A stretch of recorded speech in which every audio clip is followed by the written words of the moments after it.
Hello everyone, welcome to our new video. We are doing our 11th poem Another Woman. Last parts में हमने poem को complete कर लिया था और इस पार्ट में हम जो पोएम है उसका थीम मतलब कि जो पोइटेस है इम्ताज़ धारकर, उन्होंने जो ये पोएम है लिखा क्यों, मतलब किस चीज़ के लिए लिखा। हमने स्टोरी को देखा कि मतलब कि जो उसमें बात क्या थी उस पोएम के अंदर कि एक औरत है वो सब्जियां लेने जाती है तो उसकी सास उसको डांटती है कि पैसे वेस्ट क्यों करके आई है वो, ऐसा कुछ हमने पढ़ा था।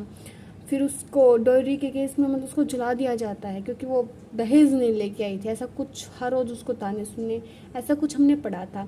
तो अभी जो इम्ताज़ झाकर उन्होंने इस पोएम को लिखा क्यों है, मतलब किस चीज़ के लिए लिखा है, मतलब कि जो पोएम का थीम है वो क्या है, इस वीडियो में हम पोएम का थीम पढ़ेंगे।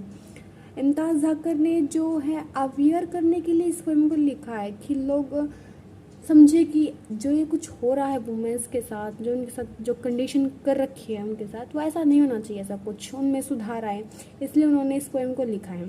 ऐसे बहुत सारे पोइट्स होंगे, राइटर्स होंगे जिन्होंने ऐसा कुछ लिखा हुआ, ऐसा कुछ बताना चाहते हैं। वो सिर्फ ये, जैसे कि इस पोएम में हमने देखा कि जो वो लड़की है, जो वो औरत थी, उसके साथ ऐसा कुछ क्यों हुआ, क्योंकि वो पढ़ी लिखी नहीं थी या फिर वो स्वतंत्र मतलब कि अपने मतलब कि डिपेंडेंट थी। वो इंडिपेंडेंट होती तो शायद उसके साथ ऐसा कुछ नहीं होता, वो अपने लिए लड़ सकती थी, लेकिन नहीं हुआ ऐसा कुछ। क्यों?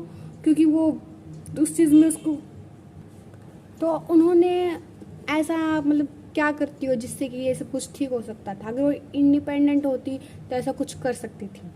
तो चलिए पोएम की एक बार थीम को देखते हैं। Women's are more than objects, जो वुमेन्स हैं वो ऑब्जेक्ट से बहुत कुछ ज़्यादा हैं। ये कोट है, मतलब कि जब हम थीम करेंगे तो उसका कोट करना पड़ेगा। वुमेन एम्पावरमेंट से कुछ मिलता जुलता है। Women's in laws sometime taunts them for spending money. Taunts का मतलब होता है ताने देना। जो उस औरत के, कभी औरतों के घर जो उसके ससुराल वाले हैं उन्हें कभी ताने देती हैं।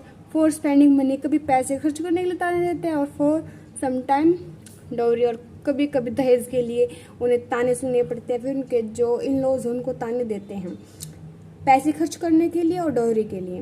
There are many social evils prevalent in our country. हमारी जो कंट्री है, जो देश है, उसमें बहुत सारी ऐसी जो बुराइयां हैं वो हैं। This social evils are blots on the name of Bharat, मतलब ये कलंक है, ये हमारे भारत के लिए, हमारे देश के लिए ऐसे कुछ ये जो बुरी जो प्रथाएं हैं, जो भी कुछ, वो सब कुछ कलंक है हमारे देश के लिए। Many poets and writers have written about this evils in their poems and stories. बहुत से राइटर्स और जो पोइट्स हैं उन्होंने अपनी स्टोरीज और जो पोएम्स हैं उनके थ्रू बताने की कोशिश की है ताकि लोग अवेयर हो सकें। This toll another women is a poem about A social evil. ये पोएम भी एक ऐसे सोशल ईवल को से लोगों को अवेयर करने के लिए है। This throws light upon the inhuman society which consider women as object. उस सोसाइटी के ऊपर मतलब कि प्रकाश डालना चाहती है, उस सोसाइटी के बारे में बताना चाहती है जहाँ पर जो औरतें हैं उनको एक वस्तु समझा जाता है। Specially it is about the evil of डोरी, जो स्पेशली ये जो इविल है डोरी का, जो दहेज का है, उसके लिए जो ये पोएम है लिखी गई है। And its deadly effects. The woman lives in a very beautiful condition in the house of her husband. She is tossed, उसे टोस्ट किया जाता है, प्रताड़ित किया जाता है। एंड एब्यूज, उसको गालियाँ दी जाती हैं। शी बियर्स ऑल दिस, वो उन सबको सहन करती है। शोरोज, उन सभी दुखों को सहन करते हैं पीसफुली, शांति से। But she is not even allowed to live that miserable life, लेकिन उसको ये जो बुरी दयनीय जो उसकी ज़िंदगी है उसे भी जीने नहीं दिया जा रहा। इन द एंड, लास्ट में क्या होता है, she is burned alive by her in laws, last में उसको जिंदा जला दिया जाता है उसके इन लॉज के द्वारा। She has no right to speak against injustice, अन्याय, उसे अन्याय के खिलाफ बोलने का कोई हक नहीं है, मतलब उसको कोई राइट, उसको कोई अधिकार नहीं मिला इस चीज़ की। जब उसके साथ ऐसा कुछ हो रहा था तो वो कुछ भी नहीं बोली, उसके पास ये अधिकार तक नहीं था। इट इज़ मस्ट इम्पोर्टेंट, ये बहुत ज़रूरी है, डैट वुमेन शुड स्टूड, औरतें हैं जो अपने खड़ी हों ऑन हर लेग्स, अपने पैरों पर। There is no need to depend on others, उन्हें किसी के ऊपर डिपेंड होने की कोई ज़रूरत नहीं है। If they become independent and educated, there is no need to bounded herself। जो अनदर वुमेन है वो पोएम जो है लोगों को अवेयर करने के लिए लिखी है पोइटेस ने, इम्ताज ढाकर ने।